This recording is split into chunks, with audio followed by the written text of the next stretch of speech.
অনেকক্ষণ চিন্তা ভাবনা করতেছিলাম ভিডিওর ক্যাপশনটা কি দেওয়া যায়, তারপরও আমার কাছে এটা সঠিক মনে হয় নাই।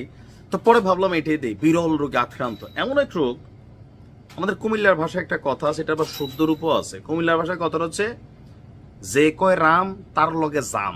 জাম মিন্স হচ্ছে জায়াম, জায়াম মিন্স হচ্ছে আই উইল গো, মানে যাব। হ্যাঁ, কুমিল্লার ভাষা শিখবেন, আমরা গ্রামার সহ বুঝাই দিব, ঠিক আছে? আচ্ছা, যাই হোক, কেন এতগুলা কথা বললাম?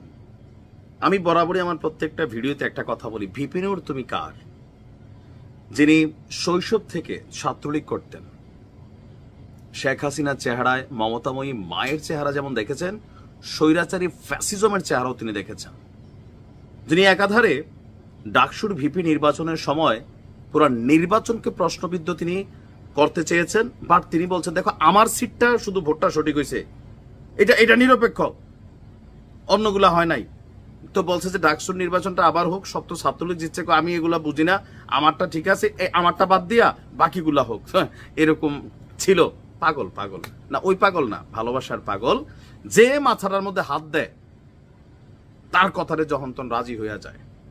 3 দিন আগে দিল এক বক্তব্য, কালকে আমি দেখলাম যে আপনার ইসলামী আন্দোলন বাংলাদেশ, এই দলটা চরমনাই পীরের যে টিমটা আছে, তাদের সম্ভবত হাত পাখা মার্কা যে দলটা, তো ওনাদের সাথে গণ অধিকার পরিষদের একটা বৈঠক হয়েছে। সেই বৈঠকের পর হুট করে আবার তিনি তার অবস্থান বদলাই ফেলছেন। মানে গত 8 মাসে যেই রাজনৈতিক দলের সাথে বৈঠক হয়, তিনি ওই রাজনৈতিক দলের বের হয়ে একটা ব্রিফিং করা লাগে, তো পারে না আর কি। আমি দেখছি এই জিনিসটা আছে, শেখ হাসিনার সামনে গিয়েও একদম পায়ে সালাম টালাম কইরা হাসি টাসি দিয়া, হ্যাঁ, একদম মাসুলভ আচরণ, বারুইতে আবার ক্যারেক্টার চেঞ্জ। তো এই যে আবার বিএনপির সাথে মিটিং হইলে কয় কোনো কথা নাই, নির্বাচন টকশো গরম করে ফেলে। হ্যাঁ, আছে কুমিল্লার ভাষা চক্ষু লজ্জা কিছু কইতে পারে না।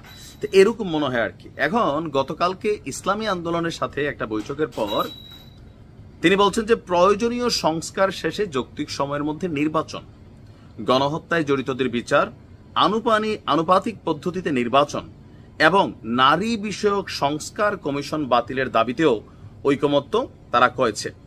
এখন যেই জিনিসটাতে গেল কয়েকদিন আগেও বিএনপির অবস্থান স্পষ্ট ছিল, তিনিও বিএনপির পক্ষেই ছিলেন, এখন সেই জায়গাতে আবার প্রতিবেদন, এটা কোনটা?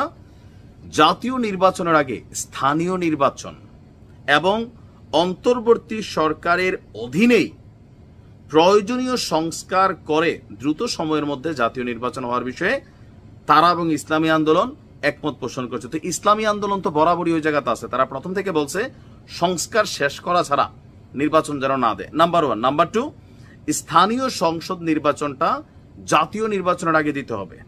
এখন বিএনপি কেন স্থানীয় সরকার নির্বাচনটাকে জাতীয় নির্বাচনের আগে দিচ্ছে না? এটার পিছনে নানান কারণ, যৌক্তিকতা তারা দেখিয়েছে।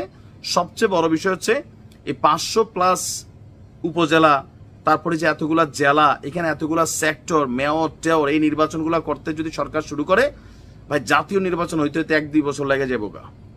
এরপরে চলে আসবে বর্ষা।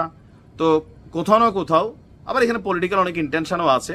তো কথার কথা যে সব জায়গায় হয়তো সরকার ক্ষমতা থাকলে বিএনপি যতটা জিতবে, এই মুহূর্তে ততটা জিতবে না, মানে অনেক রকম ক্যালকুলেশন তাদের আছে। সেখান থেকে তারা যখন এই বক্তব্যটা দিল, আমরা কয়েকদিন আগেও দেখলাম নূর এই কথাটাই বললেন, আবার একটা ইসলামী আন্দোলনের সাথে বইলা বললেন আরেক কথা, কয়েকদিন আগে এনসিপির সাথে বইলা বসলেন এক কথা। মানে যখন যেখানে বসেন, তবে আমার মনে হয় যে নূরের চক্ষু লজ্জা বেশি। এমনি কথা অনেক বলে টলে আর কি, কিন্তু চক্ষু লজ্জাটা আছে। যার এখানে খায়, মানে এক কাপ চা খাইলেও ওনার কথাটা কিন্তু বলে। দেখেন এই জিনিসটা কিন্তু একটা বিরল। আজকের দিনে খাইয়ে আপনি যখন তখন ভুল্লা যান, লবণ বেশি হয়েছে কলিজা একটা দিলেও, সেখানে তিনি একটা দলের সাথে একটা বৈঠকের পর এই যে এই দলটার সপক্ষে কথা বলেন, এই বিরল গুণ। এখন এই যুগে তার গুণ নাই, গুণ মানে রোগ। আগে ভালো মানসিকতা একটা ভালো জিনিস ছিল, এখন এই যুগে শত্রু যুগাইতে আপনার খারাপ কাজ করা লাগে না, ভালো কাজ করলেই শত্রু হয়। কেন? ভালো কাজটা একটা রোগ।